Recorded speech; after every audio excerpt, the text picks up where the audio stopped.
Je sais exactement pourquoi tu veux faire du trading. Arrêtons de se mentir. Ce métier te vend du rêve. Il te vend tous les possibles. Et surtout, je sais aussi à quel point tu te dis que ce métier va drastiquement changer ta vie.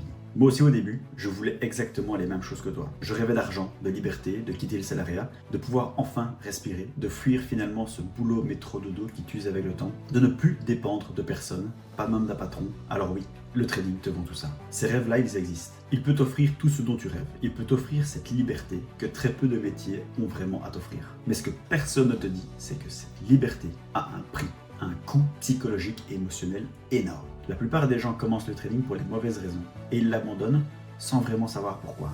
Dans la vidéo précédente, je t'ai montré en long et en large ce que le trading allait vraiment te coûter. Je faisais référence à tous ces sacrifices, ces années invisibles, ces échecs, ces moments de doute, de frustration, ces remises en question, ces envies d'abandon, à la solitude, mais également à tout ce processus que tu vas devoir traverser et aussi à cette transformation psychologique, émotionnelle, personnelle que tu vas devoir entamer si tu veux devenir un jour un trader rentable et financier. Et aujourd'hui, on va aborder un sujet encore plus important. Pourquoi toi, tu veux vraiment faire du trading?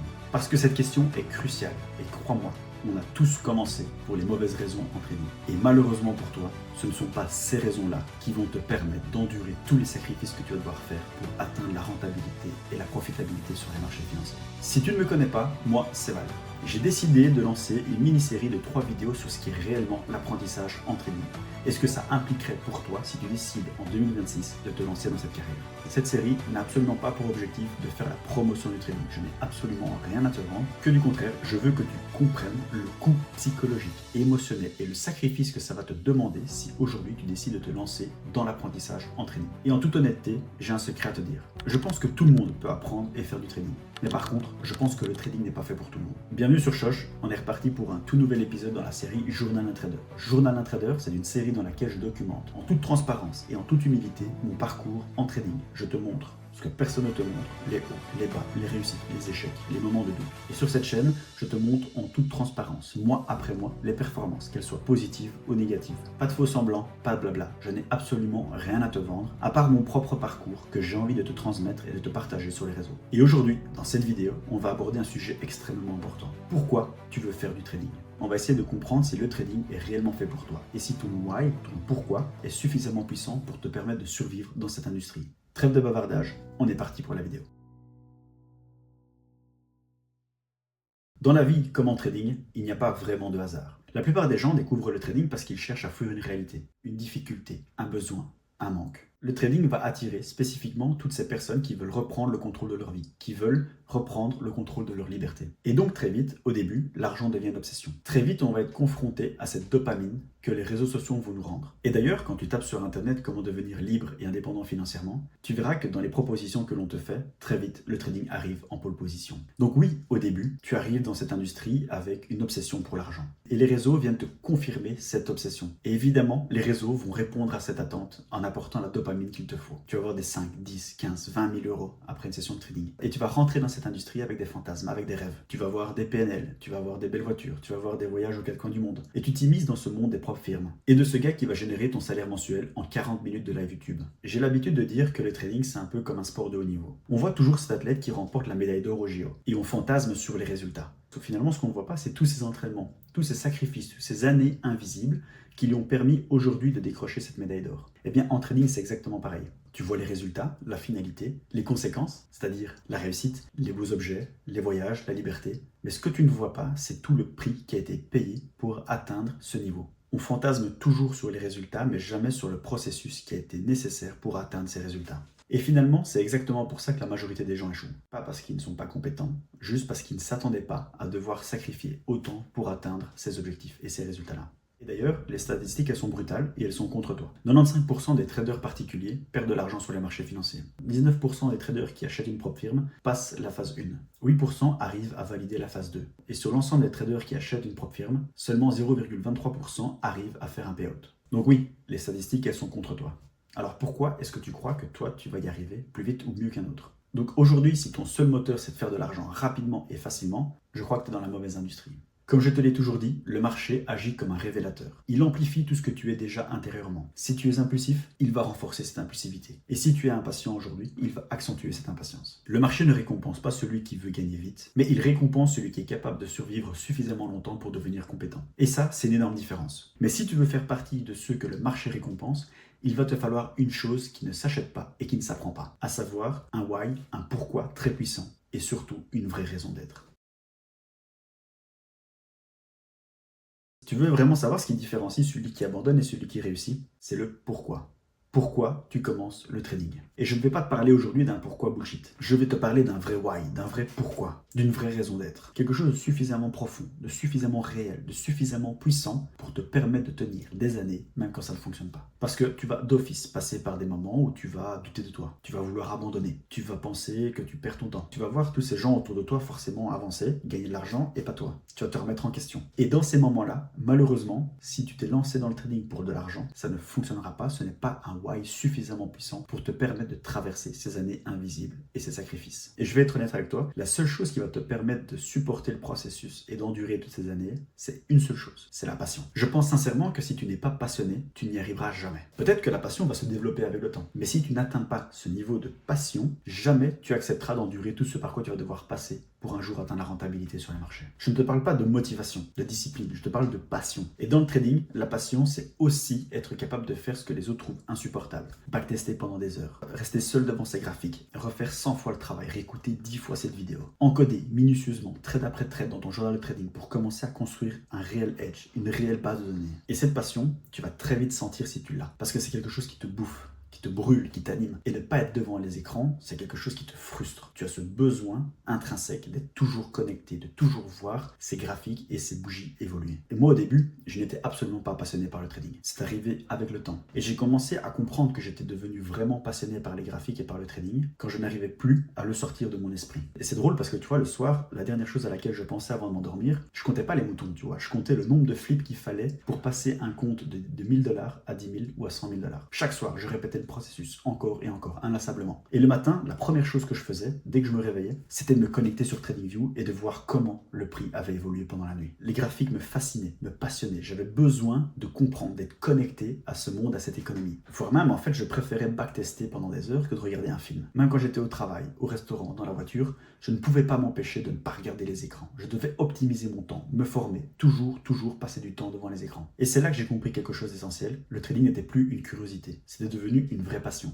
Mais attention, je ne cherche pas à romantiser les choses. Je sais pertinemment que cette passion, cette obsession, elle peut être extrêmement dangereuse et destructrice pour toi si tu n'arrives pas à canaliser, à maîtriser tout ça. Mais ce que ça révèle vraiment, c'est que tu ne peux pas réussir dans cette industrie sans cette réelle passion, sans ce réel feu qui brûle au fond de toi. J'ai moi-même essayé d'autres voies. J'ai essayé de me former en e-commerce, j'ai voulu lancer des business, qui soient physiques, en ligne. Mais à chaque fois, je ressentais la même chose. J'avais la flemme, je procrastinais. Je n'arrivais pas à consacrer du temps ou à faire des sacrifices dans ma vie pour pouvoir développer les choses. Alors que dans le trading, ces choses-là ne sont jamais arrivées. Même dans ces périodes de doute, de remise en question, ou dans ces périodes difficiles où en fait j'aurais voulu arrêter le trading. Et c'est là que j'ai compris fondamentalement que le trading était fait pour moi. Pas parce que j'étais doué, pas parce que c'était facile pour moi, parce que j'ai compris que j'étais prêt à sacrifier le temps qu'il fallait et les efforts qu'il fallait pour atteindre les objectifs et un jour être rentable sur les marchés financiers. J'étais prêt à souffrir pour cette passion, à endurer tous les sacrifices qu'il fallait endurer. J'étais prêt à perdre 10 ans de ma vie pour un jour devenir rentable. Et même si 10 ans après, j'étais toujours pas rentable, je crois que je serais toujours devant les graphiques à essayer de comprendre et analyser le marché. Et en vrai, ça à ne rien y comprendre. Je n'ai jamais été passionné par une chose au point d'en être complètement obsédé. Et c'est là que tu comprends que le trading est fait pour toi, que c'est ta voie, et c'est ce dans quoi tu dois t'engager pleinement et à 100%. Très souvent, on te vend le trading comme la liberté ultime.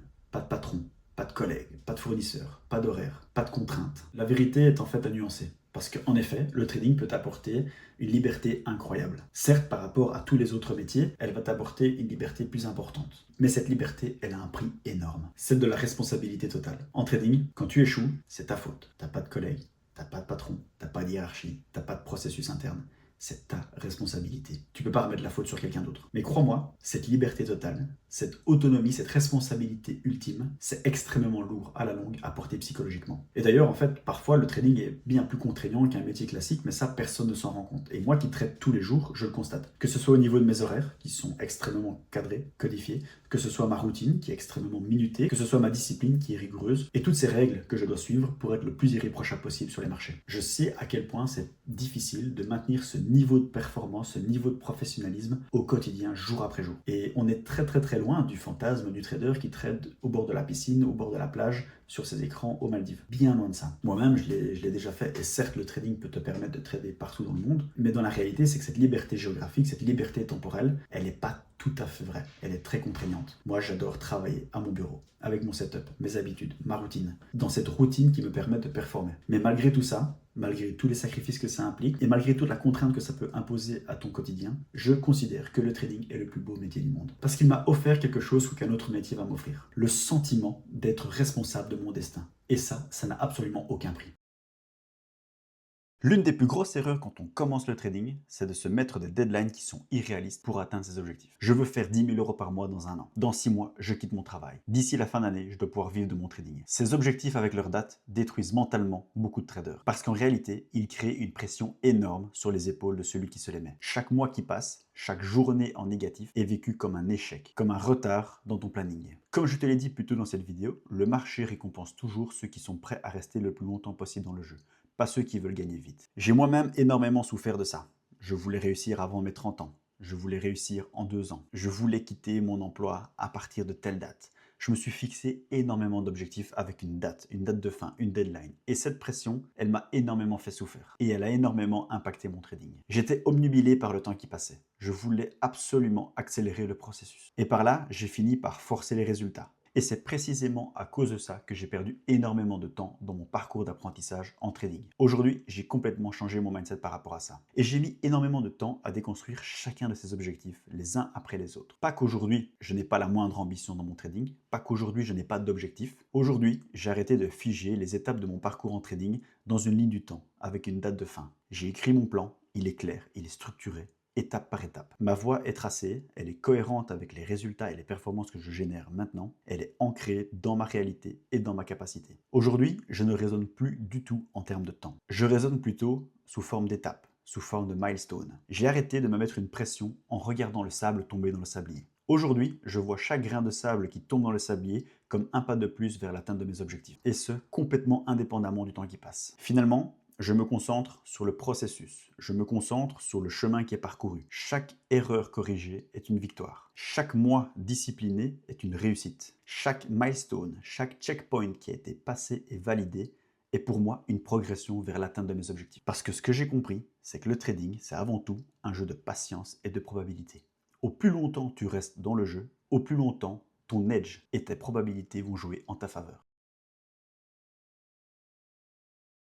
Et c'est probablement la chose la plus honnête que je vais te dire aujourd'hui. Peut-être que le trading n'est pas fait pour toi. Peut-être que pour toi, il est inenvisageable de modifier ton horizon de temps. Tes objectifs, ils sont figés et tu veux absolument les atteindre dans le timing que tu t'es imposé. Peut-être finalement que cette liberté que tu convoites tant, c'est pas forcément le trading qui va t'y amener. Et c'est tout à fait ok. Il existe des milliers de façons de faire 1 million d'euros. Le trading n'est qu'un véhicule parmi tant d'autres. Et c'est peut-être pas forcément celui qui est le plus adapté pour toi pour atteindre tes objectifs. Et si toi en tête, tu as cette destination, tu as ces objectifs et que finalement le trading n'est pas le véhicule qui est le plus adapté pour toi, change tout simplement de véhicule. Forme-toi, va voir ailleurs, pivote. Et fais-le aujourd'hui avant d'avoir perdu trop de temps, avant de t'être lancé dans une voie qui n'est pas la bonne. Comme je te l'ai dit dans la vidéo précédente, si tu restes trop longtemps dans le mauvais train, ton billet du retour te coûtera plus cher. Et si toi, aujourd'hui, ton objectif c'est de te faire un revenu complémentaire pour arrondir les fins de mois, ou tout simplement construire un capital pour payer les études de tes enfants dans 2 ans, ou encore pour sortir d'une galère financière, alors peut-être que le trading n'est pas exactement le bon choix. Prends un second travail, fais des heures sup, lance-toi dans un business physique, plus stable, plus sécurisant. Trouve d'autres façons de développer des compétences que tu vas pouvoir monétiser par après. Apprendre le trading et devenir rentable, ça peut te prendre des années. Et ça va exiger de toi des sacrifices que tu ne seras peut-être pas prêt à faire. Mais par contre, si tu es prêt à faire ce travail sur toi, cette transformation identitaire, personnelle, psychologique, émotionnelle, si tu es prêt à sacrifier le temps qu'il faut, à postposer tes objectifs, à décaler ton horizon de temps, si tu es prêt à développer une véritable passion pour ça, que tu es prêt à faire tout ce qu'il faut pour atteindre cette liberté, cette autonomie et cette indépendance, alors peut-être que le trading est fait pour toi. Avant de te demander comment te former en trading, pose-toi plutôt la question de savoir pourquoi est-ce que tu veux vraiment en faire. Parce que la réponse à cette question, soit elle va te faire économiser des années de souffrance et de sacrifices inutiles dans une voie qui n'est pas la tienne, soit elle va révéler une force qui sommeille en toi, que tu sous-estimes et qui va te servir tout au long de ton apprentissage et ton parcours de réussite en trading. Au plus profond de moi, je pense que tout le monde peut apprendre le trading. Mais je pense aussi sincèrement que très peu de personnes sont prêtes à devenir la personne qu'il faut être pour réussir dans ce domaine. Le trading est un métier magnifique, mais il va exiger tellement de toi. Il va te challenger et te remettre en question sur tous les éléments de ta vie. Ton ego, ton rapport à l'argent, ta patience, ton besoin sans cesse de contrôle, tes incertitudes, tes failles et tes faiblesses. Et si ton why, ton pourquoi n'est pas suffisamment solide, tu vas abandonner à la moindre difficulté que tu vas rencontrer dans ton parcours d'apprentissage. Dans la prochaine vidéo et la troisième de cette mini-série entièrement dédiée à l'apprentissage en trading, je vais enfin rentrer dans le concret. Je vais te parler de comment adapter ta vie pour apprendre le trading. Quelles sont les habitudes et les routines à mettre en place, comment dégager du temps pour apprendre le trading et te former et développer des compétences qui vont te servir enfin à atteindre la rentabilité et la profitabilité sur les marchés, et surtout comment apprendre à gérer ta vie professionnelle, ta vie privée, ton apprentissage du trading et surtout à gérer toutes ces responsabilités en même temps. Et tu verras que tout ce qu'on a vu dans ces deux premières vidéos prendra tout son sens. J'ai vraiment hâte de te sortir la prochaine vidéo. J'espère que tu as aimé le contenu, j'espère que tu as aimé la vidéo. Si c'est le cas, abonne-toi, mets un like, mets un commentaire. C'était Val dans Journal d'un Trader. Prenez soin de vous. Ciao, ciao les amis.